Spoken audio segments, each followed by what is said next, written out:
Halo, Assalamualaikum warahmatullahi wabarakatuh. Perkenalkan, nama saya Ismi Nadatul Husna dengan NIM 1801020. Di sini saya akan menjelaskan mengenai penyakit bisul dan pengobatannya. Bisul itu apa sih? Bisul berasal dari bahasa Latin yaitu abscessus, yang artinya adalah sekumpulan nanah atau neutrofil mati yang telah terakumulasi di rongga jaringan setelah terinfeksi sesuatu, umumnya karena bakteri atau barang asin seperti luka tembakan atau tikaman. Apa sih penyebab bisul itu?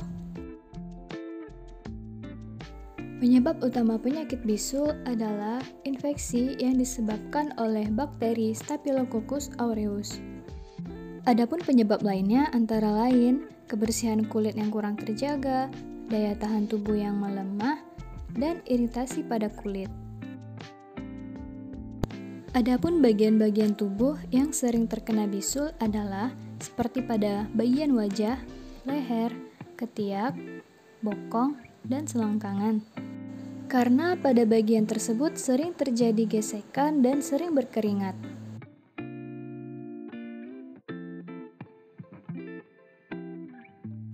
Selanjutnya ada macam-macam bisul.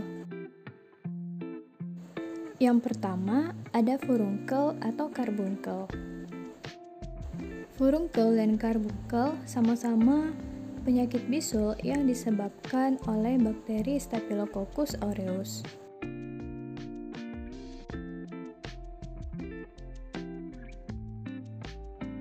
Namun, karbunkel melibatkan sekelompok folikel rambut, sehingga lebih besar dari furunkel biasa. Karbunkel bisa memiliki satu atau lebih lubang pada kulit dan menimbulkan gejala berupa demam atau kedinginan.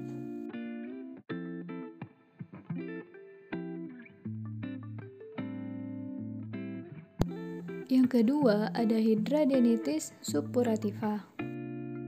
Suatu kondisi ketika bisul berulang kali berkembang di bawah ketiak atau daerah selangkangan.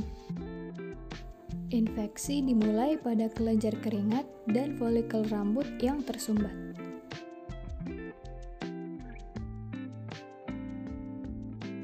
Adapun faktor risiko seseorang bisa terkena bisul, yang pertama, melakukan kontak dengan si penderita. Misalnya ada anggota yang terinfeksi penyakit ini. Yang kedua, memiliki daya tahan tubuh yang lemah, misalnya pada seseorang yang terkena penyakit HIV. Yang ketiga, mengalami masalah kulit, misalnya pada seseorang yang berjerawat, maka orang tersebut memiliki resiko terkena penyakit bisul. Yang keempat, tidak menjaga kebersihan diri dan lingkungannya.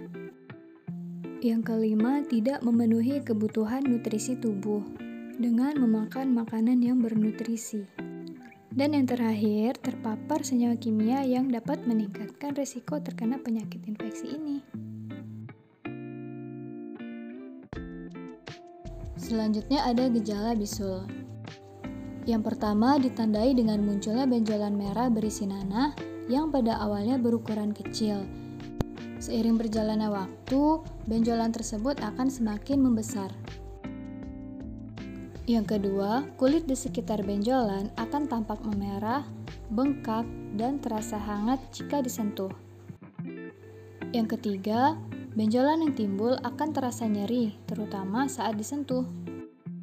Dan yang terakhir, benjolan memiliki titik putih atau kuning di bagian puncak atau sering disebut pustula, yang kemudian akan pecah dan mengeluarkan nanah.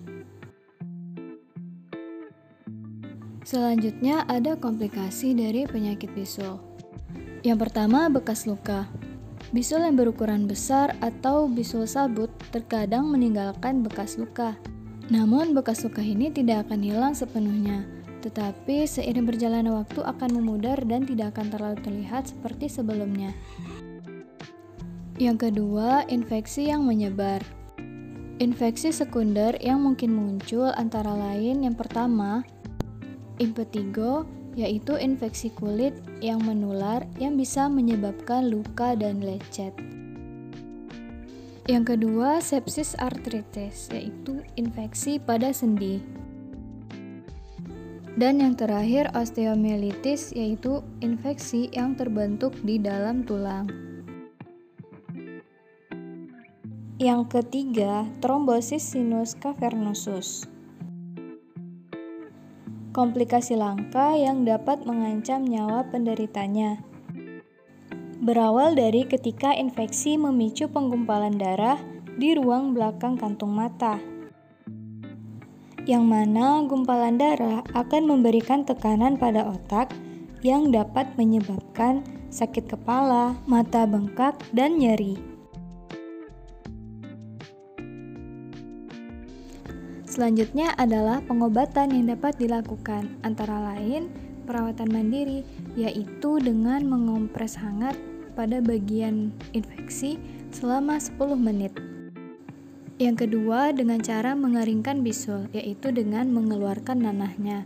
Biasanya tindakan ini hanya dilakukan oleh dokter.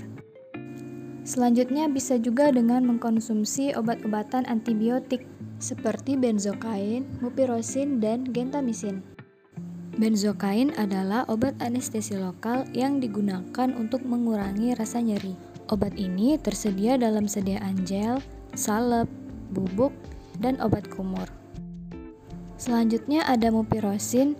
Mupirocin adalah obat antibiotik untuk mengatasi impetigo dan infeksi kulit akibat Staphylococcus aureus dengan cara menghambat kerja enzim yang diperlukan bakteri untuk membuat protein. Selanjutnya ada gentamicin. Gentamicin digunakan untuk mencegah dan mengobati infeksi bakteri seperti infeksi mata, infeksi kulit, infeksi saluran kemih, dan infeksi telinga. Selain itu, obat bisul yang mudah didapatkan di apotek adalah salep ikhtiol. Ikhtiol adalah salep yang mengandung bahan ihtamolum 100 mg. Kandungan tersebut dapat membantu membunuh bakteri penyebab bisul sekaligus meredakan gejala bisul. Selanjutnya ada kapsida kembang bulan. Kapsul bersidara kembang bulan adalah obat yang dapat membantu mengatasi permasalahan kulit, mulai dari gatal-gatal, jerawat, koreng, hingga bisul. Kapsida mengandung ekstrak tanaman herbal seperti ketumbar dan sambiloto yang dipercaya memiliki sifat antibakteri. Selain menggunakan obat-obatan tersebut, dapat juga digunakan bahan alam yang telah terbukti memiliki sifat antibakteri dan antiseptik yang kuat, seperti tea tree oil, minyak jarak, bubuk kunyit, minyak nimba, dan lain sebagainya. Sekian yang dapat saya sampaikan dan terima kasih sudah menonton.